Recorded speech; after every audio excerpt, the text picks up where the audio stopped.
Olá pessoal, retornamos então. O assunto de hoje vamos falar sobre norma e regulamentação da NR35, tá? Trabalho em altura.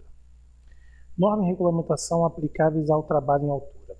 O treinamento deve incluir, além dos dispositivos aplicáveis dessa norma, os demais aplicáveis de outras normas regulamentadoras ou norma técnica que possam ter interferência com o trabalho em altura. Eu expliquei nas outras aulas, né? Só a NR35 muitas vezes não é suficiente. Se o trabalho envolver eletricidade, vai ter NR10, se for espaço confinado, a 33. Deve também ser considerados os procedimentos internos da empresa para trabalho em altura. A análise de risco e condições impeditivas.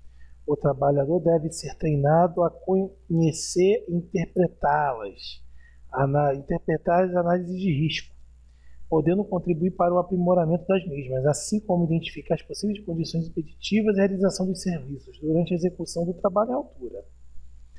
São consideradas condições impeditivas situações que impeçam a realização ou continuidade de serviço, que possam colocar em risco a saúde e integridade física do trabalho.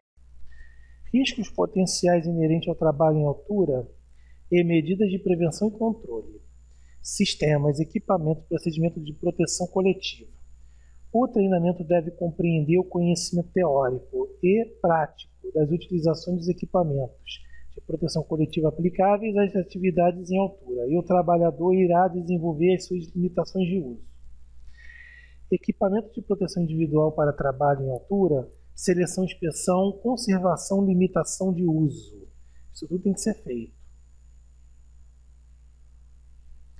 O treinamento deve compreender o conhecimento teórico e prático da utilização dos equipamentos de proteção individual aplicáveis às atividades de altura, que o trabalhador irá desenvolver, e suas limitações de uso. Claro, então isso tudo tem que ser feito, como já vimos, estamos explicando novamente. Acidentes típicos em trabalho à altura são os acidentes mais comuns, e os acidentes específicos relacionados ao ramo da atividade da empresa e ao tipo de atividade que o trabalhador exerce. Condutas em situações de emergência, incluindo noções de técnicas de resgate e primeiros socorros. Vamos ver mais à frente primeiros socorros, tá? Esse tipo de treinamento destina-se a instruir sobre condutas pessoais em situações de emergência e noções técnicas de resgates e de primeiros socorros específicos ao tipo de trabalho em altura envolvido, conforme o plano de atuação de emergência da empresa. Ressalte-se que somente esse treinamento não pretende capacitar o trabalhador a compor a equipe de emergência e salvamento, que terá treinado no item 35.6. O empregador deve realizar treinamento periódico, bienal, e sempre que ocorrer quaisquer das seguintes situações. Este item prevê o treinamento periódico e eventual. O periódico deve ser realizado a cada 2 anos, por isso que é bienal. E o evento em função das situações relacionadas a linhas A, B, C e D. Para o treinamento eventual, não são estabelecidos carga horária e o conteúdo programático, que estarão atrelados à situação que o motivou. Então, o treinamento extra, quando não é bienal, ele é extra, tá? Ele é feito de acordo com a necessidade da empresa e da equipe. Mudança nos procedimentos, condições ou operações de trabalho. A mudança nos procedimentos, condições e operações de trabalho, como situações para a realização de um novo treinamento, deve ser averiguada pela empresa, desde que implique na mudança de riscos e que esse é submetido ao trabalhador. Só vai ser necessário se houver mudança de riscos, senão é possível manter. Evento que indique a necessidade de novo treinamento, a ocorrência de acidente ou incidente recorrente na empresa ou em outras empresas numa atividade similar, pode ser entendida como um dos eventos que indica a necessidade de novo treinamento. Bom, se está acontecendo uma periodicidade de acidentes na empresa ou em outra empresa com um ramo muito similar, é necessário estar aumentando, intensificando essa dose de treinamento, tá?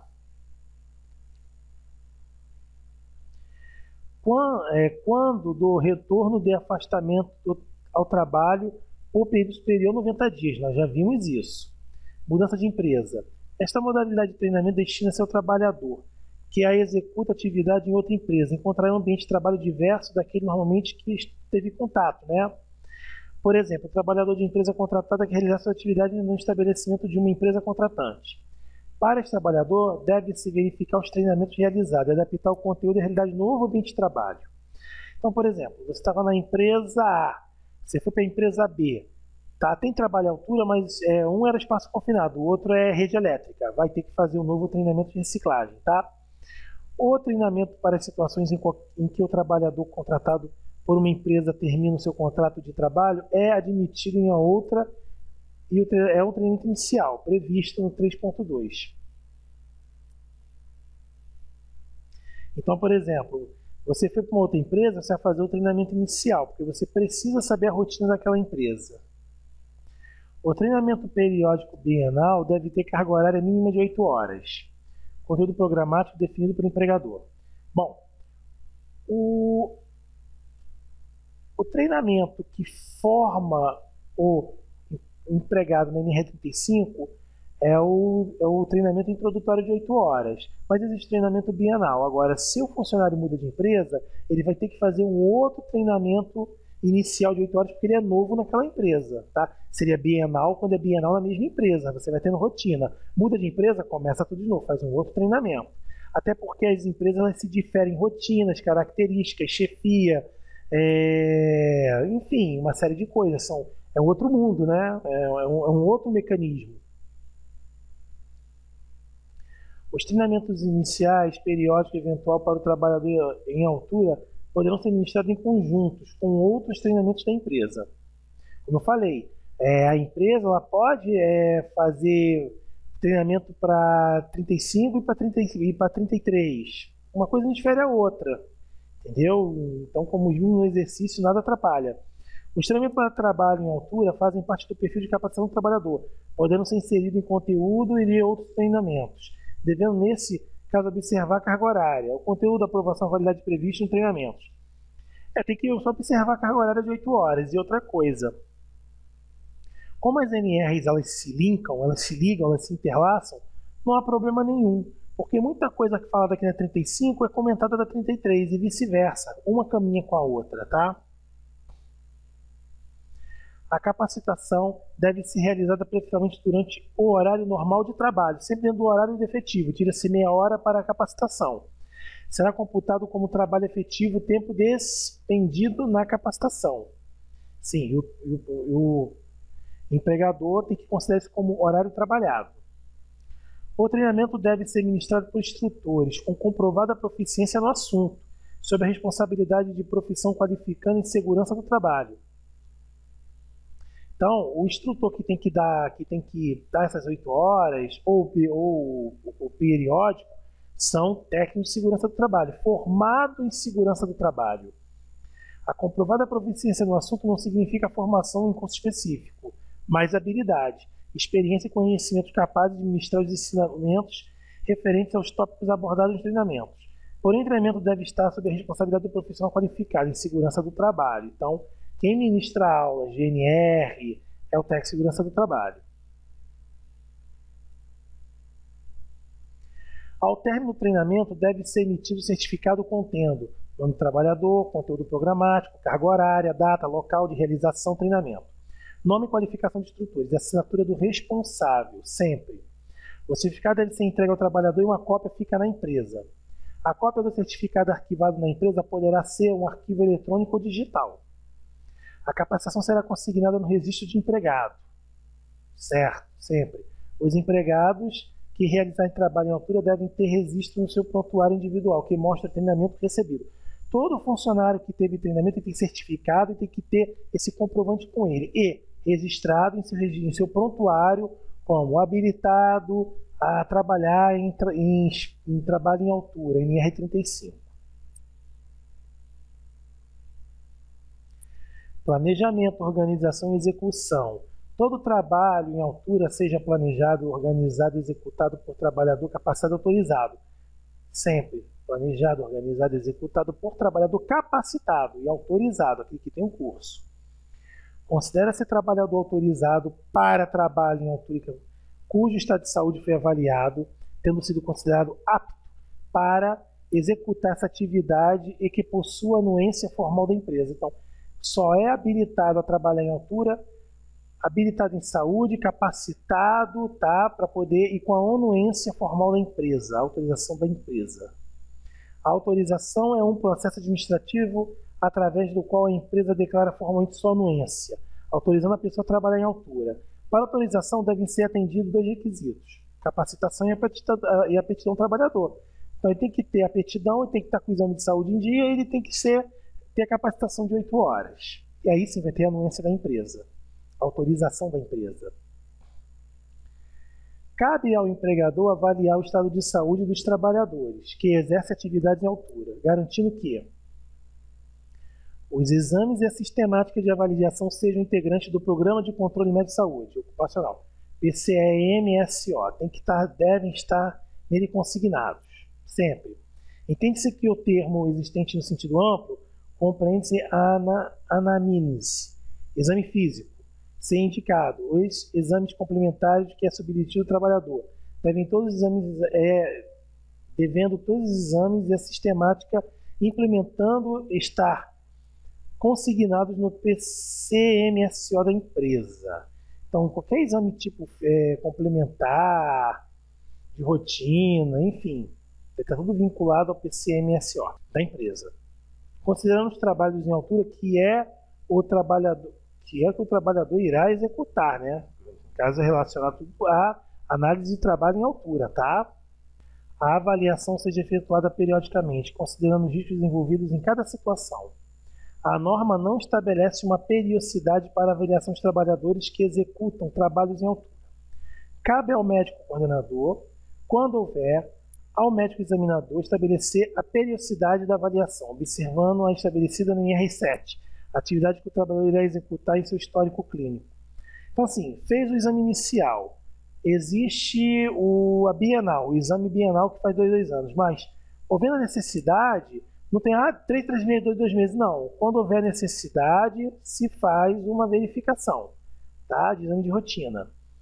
A avaliação médica deverá compreender, além dos principais fatores que possam causar quedas de planos elevados, os demais associados à tarefa, tais como exigência de esforço físico, acuidade visual, restrição de movimentos.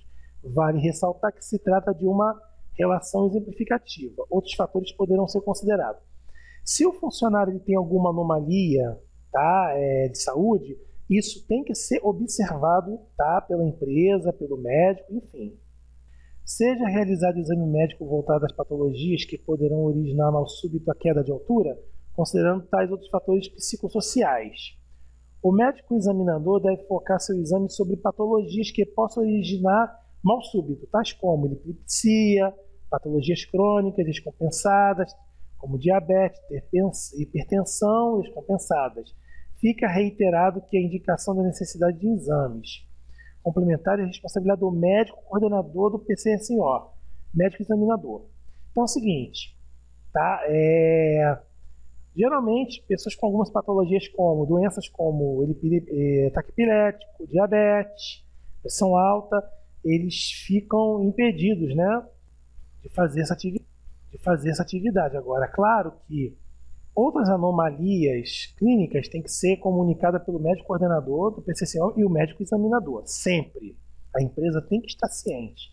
Os fatores psicossociais relacionados ao trabalho podem ser definidos com aquelas características do trabalho, que funcionam como estressores, ou seja, implicam em grande exigência no trabalho, combinada com recursos suficientes para o enfrentamento das mesmas. Os fatores de estresse colaboram muito, tá, para a piora do funcionário. A partir dessa perspectiva, uma avaliação psicológica pode ser recomendável, mas não é obrigatória. Então a empresa ela tem essa ferramenta de aplicar uma averiguação psicológica quando percebe-se um nível muito elevado de estresse no funcionário, tá?